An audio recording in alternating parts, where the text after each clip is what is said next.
Chapter 3. What happened then is scarcely to be described in words.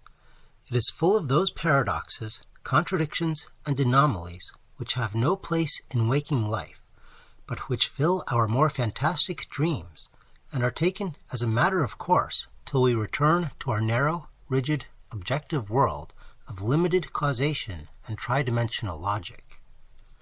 As the Hindu continued his tale, he had a difficulty in avoiding what seemed, even more than the notion of a man transferred through the years to boyhood, an air of trivial, puerile extravagance. Mr. Aspinwall, in disgust, gave an apoplectic snort and virtually stopped listening. For the rite of the silver key, as practiced by Randolph Carter in the black haunted cave within a cave, did not prove unavailing. From the first gesture and syllable, an aura of strange, awesome mutation was apparent, a sense of incalculable disturbance and confusion in time and space, yet one which held no hint of what we recognize as motion and duration. Imperceptibly, such things as age and location ceased to have any significance whatever. The day before, Randolph Carter had miraculously leaped a gulf of years. Now there was no distinction between boy and man. There was only the entity Randolph Carter, with a certain store of images which had lost all connection with terrestrial scenes and circumstances of acquisition. A moment before, there had been an inner cave with vague suggestions of a monstrous arch and gigantic sculptured hand on the farther wall. Now there was neither cave nor absence of cave, neither wall nor absence of wall. There was only a flux of impressions, not so much visual as cerebral, amidst which the entity that was Randolph Carter experienced perceptions or registrations of all that his mind revolved on, yet without any clear consciousness of the way in which he received them. By the time the rite was over, Carter knew that he was in no region whose place could be told by Earth's geographers, and in no age whose date history could fix, for the nature of what was happening was not wholly unfamiliar to him. There were hints of it in the cryptical Pnakotic fragments, and a whole chapter in the forbidden Necronomicon of the mad Arab Abdul al-Hazred had taken on significance when he had deciphered the designs graven on the silver key.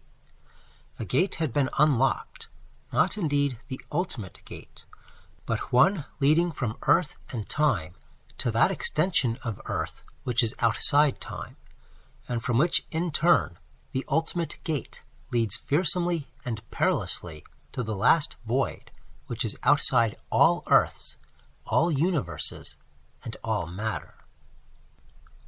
There would be a guide, and a very terrible one, a guide who had been an entity of earth millions of years before, when man was undreamed of, and when forgotten shapes moved on a steaming planet, building strange cities among whose last crumbling ruins the earliest mammals were to play. Carter remembered what the monstrous Necronomicon had vaguely and disconcertingly adumbrated concerning that guide. And while there are those, the mad Arab had written, who have dared to seek glimpses beyond the veil, and to accept him as a guide, they would have been more prudent had they avoided commerce with him, for it is written in the Book of Thoth how terrific is the price of a single glimpse. Nor may those who pass ever return, for in the vastnesses transcending our world are shapes of darkness that seize and bind. The affair that shambleth about in the night, the evil that defieth the elder sign, the herd that stand watch at the secret portal each tomb is known to have, and that thrive on that which groweth out of the tenants within.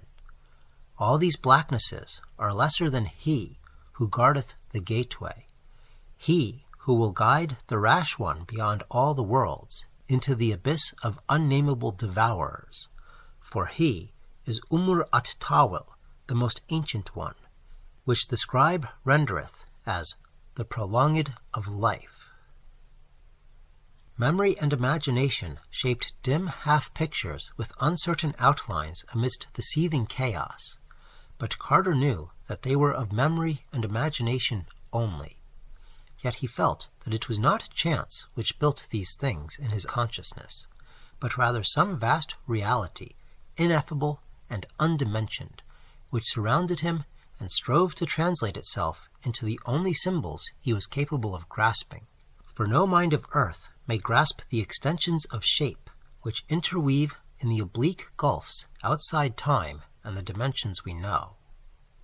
There floated before Carter a cloudy pageantry of shapes and scenes, which he somehow linked with Earth's primal, aeon-forgotten past. Monstrous living things moved deliberately through vistas of fantastic handiwork that no sane dream ever held. And landscapes bore incredible vegetation and cliffs and mountains and masonry of no human pattern. There were cities under the sea, and denizens thereof, and towers in great deserts, where globes and cylinders and nameless winged entities shot off into space or hurtled down out of space. All this Carter grasped, though the images bore no fixed relation to one another or to him. He himself had no stable form or position, but only such shifting hints of form and position as his whirling fancy supplied. He had wished to find the enchanted regions of his boyhood dreams, where galleys sail up the river Okranos, past the gilded spires of Thrawn, the elephant caravans tramp through perfumed jungles in Kled, beyond forgotten palaces with veined ivory columns that sleep lovely and unbroken under the moon. Now, intoxicated with wider visions, he scarcely knew what he sought. Thoughts of infinite and blasphemous daring rose in his mind, and he knew he would face the dreaded guide without fear, asking monstrous and terrible things of him. All at once, the pageant of impressions seemed to achieve a vague kind of stabilization. There were great masses of towering stone, carven into alien and incomprehensible designs and disposed according to the laws of some unknown inverse geometry. Light filtered down from a sky of no assignable color in baffling contradictory directions, and played almost sentiently over what seemed to be a curved line of gigantic hieroglyphed pedestals, more hexagonal than otherwise, and surmounted by cloaked, ill-defined shapes. There was another shape, too, which occupied no pedestal, but which seemed to glide or float over the cloudy, floor-like lower level. It was not exactly permanent in outline, but held transient suggestions of something remotely preceding or paralleling the human form, though half as large again as an ordinary man. It seemed to be heavily cloaked, like the shapes on the pedestals, with some neutral-colored fabric, and Carter could not detect any eye-holes through which it might gaze. Probably it did not need to gaze, for it seemed to belong to an order of being far outside the merely physical in organization and faculties. A moment later, Carter knew that this was so, for the shape had spoken to his mind without sound or language, and though the name it uttered was a dreaded and terrible one, Randolph Carter did not flinch in fear. Instead, he spoke back, equally without sound or language, and made those obeisances which the hideous Necronomicon had taught him to make. For this shape was nothing less than that which all the world has feared since Lomar rose out of the sea, and the winged ones came to earth to teach the elder lore to man. It was indeed the frightful guide and guardian of the gate, at-Tawil, the ancient one, which the scribe rendereth the prolonged of life. The guide knew, as he knew all things, of Carter's quest and coming, and that this seeker of dreams and secrets stood before him unafraid. There was no horror or malignity in what he radiated, and Carter wondered for a moment whether the mad Arab's terrific blasphemous hints and extracts from the Book of Thoth might not have come from envy and a baffled wish to do what was now about to be done. Or perhaps the guide reserved his horror and malignity for those who feared. As the radiations continued, Carter mentally interpreted them in the form of words. "I am indeed the most ancient one," said the guide, "of whom you know. We have awaited you, the ancient ones and I. You are welcome, even though long delayed. You have the key, and have unlocked the first gate. Now the ultimate gate is ready for your trial. If you fear, you need not advance. You may still go back unharmed the way you came. But if you choose to advance—" The pause was ominous, but the radiations continued to be friendly. Carter hesitated not a moment, for a burning curiosity drove him on. "I will advance," he radiated back, "and I accept you as my guide." At this reply, the guide seemed to make a sign by certain motions of his robe, which may or may not have involved the lifting of an arm or some homologous member. A second sign followed, and from his well-learnt lore, Carter knew that he was at last very close to the ultimate gate. The light now changed to another inexplicable color, and the shapes of the quasi-hexagonal pedestals became more clearly defined. As they sat more erect, their outlines became more like those of men, though Carter knew that they could not be men. Upon their cloaked heads there now seemed to rest tall, uncertainly colored mitres, strangely suggestive of those uncertain nameless figures chiseled by a forgotten sculptor along the living cliffs of a high forbidden mountain in Tartary, while grasped in certain folds of their swathings were long scepters whose carven heads bodied forth a grotesque and archaic mystery. Carter guessed what they were, whence they came, and whom they served, and guessed, too, the price of their service. But he was still content, for at one mighty venture he was to learn all. Damnation, he reflected, is but a word bandied about by those whose blindness leads them to condemn all who can see, even with a single eye.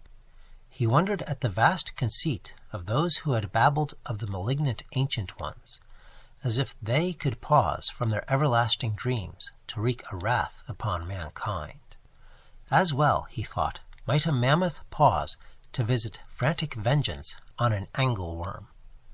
Now the whole assemblage on the vaguely hexagonal pillars was greeting him with a gesture of those oddly carven scepters, and radiating a message which he understood.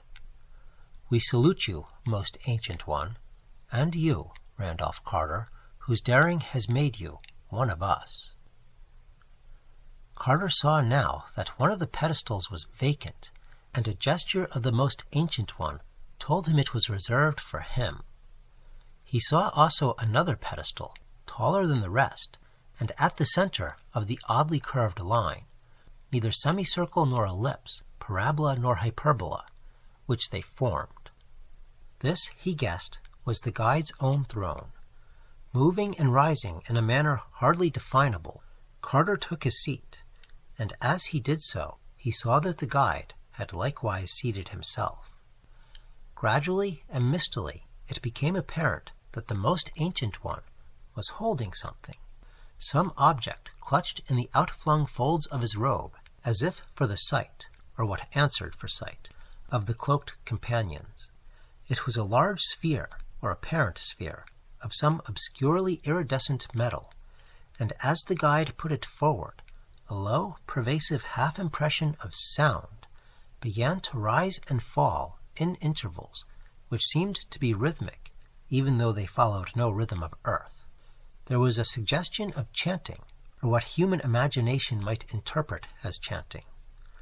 Presently, the quasi-sphere began to grow luminous, and as it gleamed up into a cold, pulsating light of unassignable color, Carter saw that its flickerings conformed to the alien rhythm of the chant.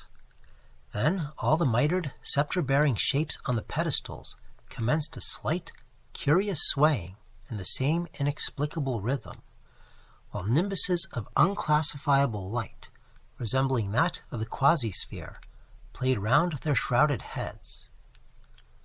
The Hindu paused in his tale and looked curiously at the tall, coffin-shaped clock with the 4 hands and hieroglyphed dial, whose crazy ticking followed no known rhythm of earth. "You, Mr. de Marigny," he suddenly said to his learned host, "do not need to be told the particular alien rhythm to which those cowled shapes on the hexagonal pillars chanted and nodded. You are the only one else in America who has had a taste of the outer extension.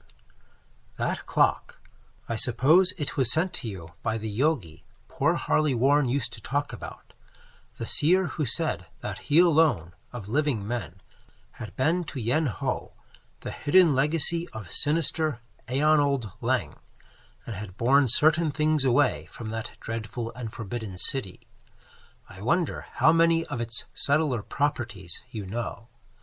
If my dreams and readings be correct, it was made by those who knew much of the first gateway. But let me go on with my tale." At last, continued the Swami, the swaying and the suggestion of chanting ceased. The lambent nimbuses around the now drooping and motionless heads faded away, while the cloaked shapes slumped curiously on their pedestals. The quasi-sphere, however, continued to pulsate with inexplicable light. Carter felt that the Ancient Ones were sleeping as they had been when he first saw them, and he wondered out of what cosmic dreams his coming had wakened them.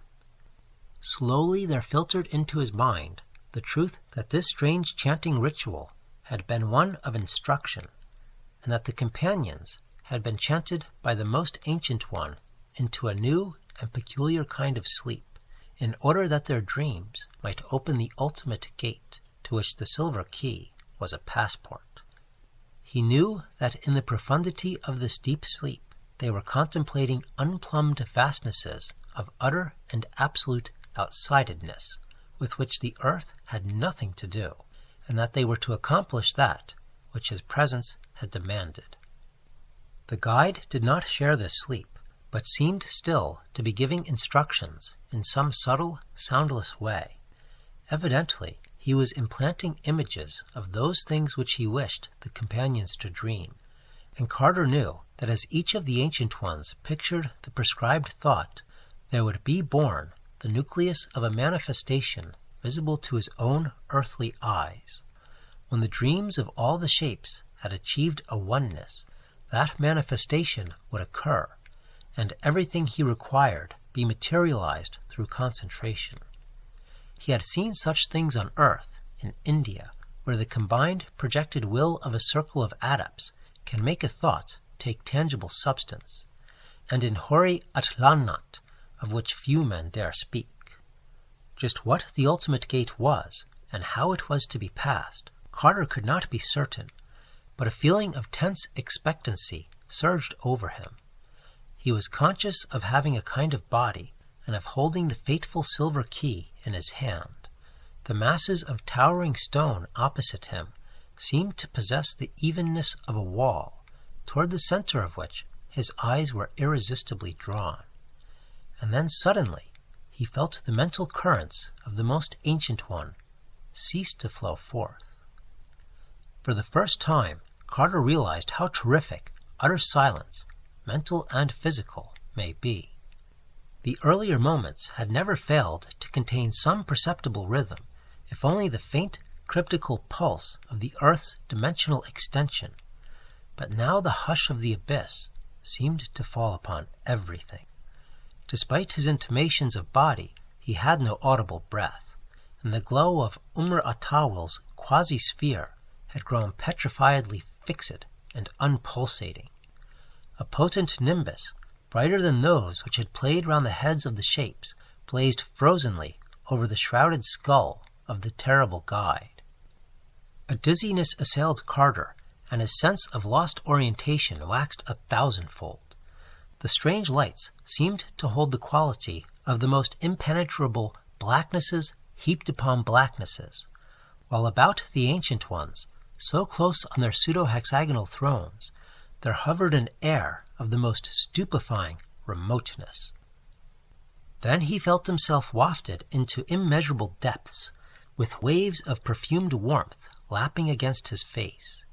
It was as if he floated in a torrid, rose-tinctured sea, a sea of drugged wine whose waves broke foaming against shores of brazen fire. A great fear clutched him as he half saw the vast expanse of surging sea lapping against its far-off coast. But the moment of silence was broken. The surgings were speaking to him in a language that was not of physical sound or articulate words. "The man of truth is beyond good and evil," intoned a voice that was not a voice. "The man of truth has ridden to all is one. The man of truth has learnt that illusion is the only reality, and that substance is an impostor." And now, in that rise of masonry to which his eyes had been so irresistibly drawn, there appeared the outline of a titanic arch, not unlike that which he thought he had glimpsed so long ago in that cave within a cave, on the far, unreal surface of the three-dimensional earth. He realized that he had been using the silver key, moving it in accord with an unlearnt and instinctive ritual closely akin to that which had opened the inner gate. That rose-drunken sea which lapped his cheeks was, he realized, no more or less than the adamantine mass of the solid wall yielding before his spell, and the vortex of thought with which the ancient ones had aided his spell. Still guided by instinct and blind determination, he floated forward and through the ultimate gate. Chapter 4. Randolph Carter's advance through that cyclopean bulk of abnormal masonry was like a dizzy precipitation through the measureless gulfs between the stars. From a great distance he felt triumphant, godlike surges of deadly sweetness, and after that the rustling of great wings and impressions of sound like the chirpings and murmurings of objects unknown on Earth or in the solar system. Glancing backward, he saw not one gate alone, but a multiplicity of gates, at some of which clamored forms he strove not to remember.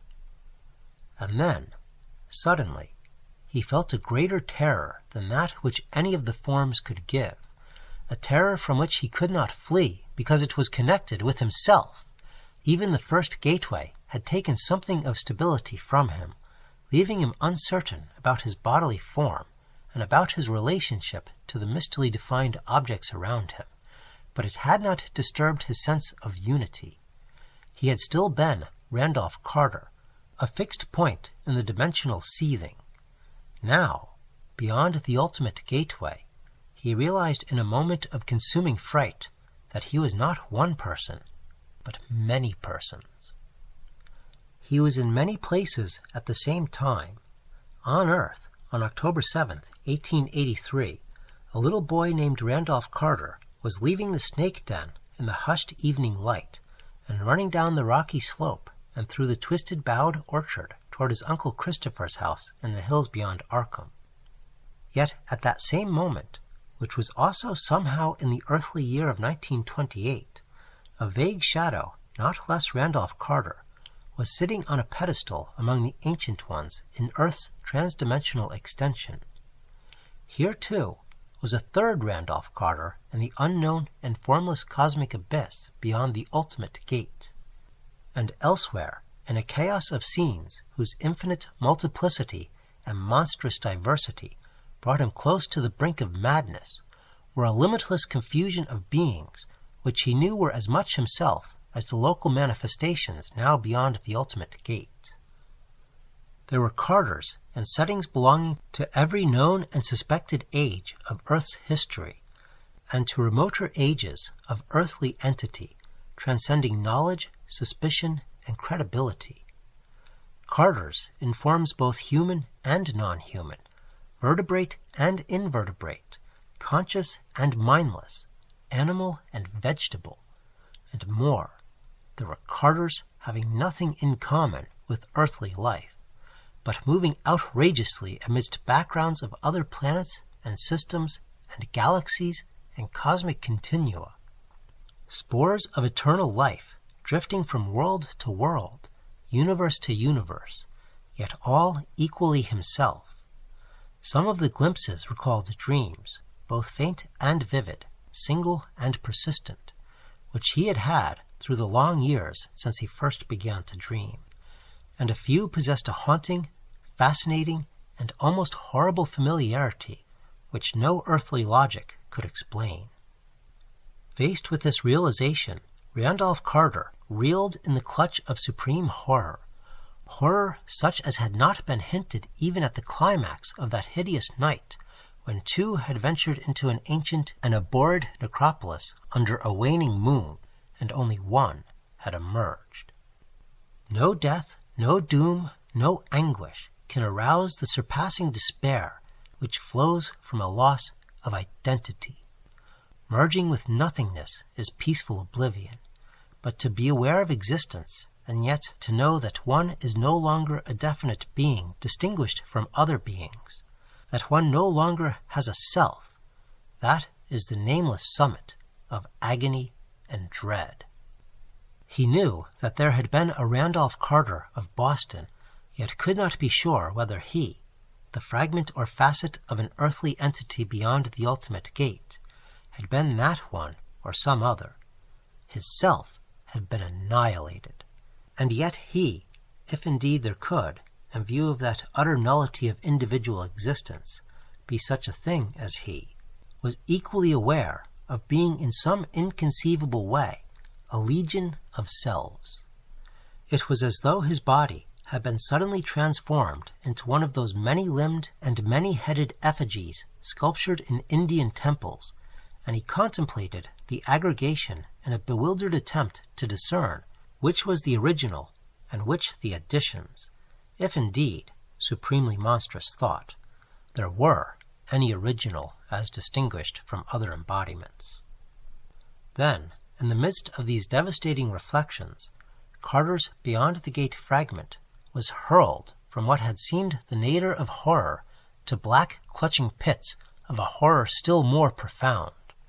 This time it was largely external, a force or personality which at once confronted and surrounded and pervaded him, and which in addition to its local presence seemed also to be a part of himself, and likewise to be coexistent with all time and coterminous with all space.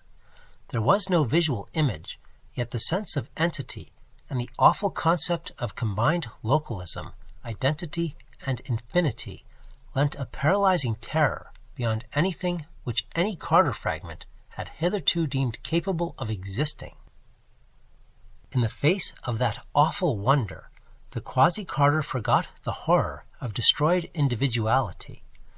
It was an all-in-one and one-in-all of limitless being and self, not merely a thing of one space-time continuum, but allied to the ultimate animating essence of existence's whole unbounded sweep, the last utter sweep which has no confines and which outreaches fancy and mathematics alike. It was perhaps that which certain secret cults of earth have whispered of as Yog-Sothoth, and which has been a deity under other names, that which the crustaceans of Yog-Sothoth worship as the Beyond One, and which the vaporous brains of the spiral nebulae know by an untranslatable sign. Yet in a flash, the Carter facet realized how slight and fractional all these conceptions are. And now the being was addressing the Carter facet in prodigious waves that smote and burned and thundered, a concentration of energy that blasted its recipient with well-nigh unendurable violence, and that followed, with certain definite variations, the singular unearthly rhythm which had marked the chanting and swaying of the ancient ones, and the flickering of the monstrous lights in that baffling region beyond the first gate. It was as though suns and worlds and universes had converged upon one point, whose very position in space they had conspired to annihilate with an impact of resistless fury. But amidst the greater terror, one lesser terror was diminished, for the searing waves appeared somehow to isolate the Beyond the Gate Carter from his infinity of duplicates, to restore, as it were, a certain amount of the illusion of identity. After a time, the hearer began to translate the waves into speech forms known to him, and his sense of horror and oppression waned. Fright became pure awe, and what had seemed blasphemously abnormal seemed now only ineffably majestic. Randolph Carter, it seemed to say, my manifestations on your planet's extension, the ancient ones, have sent you as one who would lately have returned to small lands of dream which he had lost, yet who with greater freedom has risen to greater and nobler desires and curiosities. You wished to sail up golden Okranos, to search out forgotten ivory cities in orchid-heavy clad, and to reign on the opal throne of Ilek-Vad, whose fabulous towers and numberless domes rise mighty toward a single red star in a firmament alien to your earth and to all matter. Now with the passing of 2 gates, you wish loftier things. You would not flee like a child from a scene disliked to a dream beloved, but would plunge like a man into that last and inmost of secrets which lies behind all scenes and dreams. What you wish I have found good, and I am ready to grant that which I have granted 11 times only to beings of your planet, 5 times only to those you call men, or those resembling them. I am ready to show you the ultimate mystery, to look on which is to blast a feeble spirit. Yet before you gaze full at that last and first of secrets, you may still wield a free choice, and return if you will through the 2 gates with the veil still unrent before your eyes.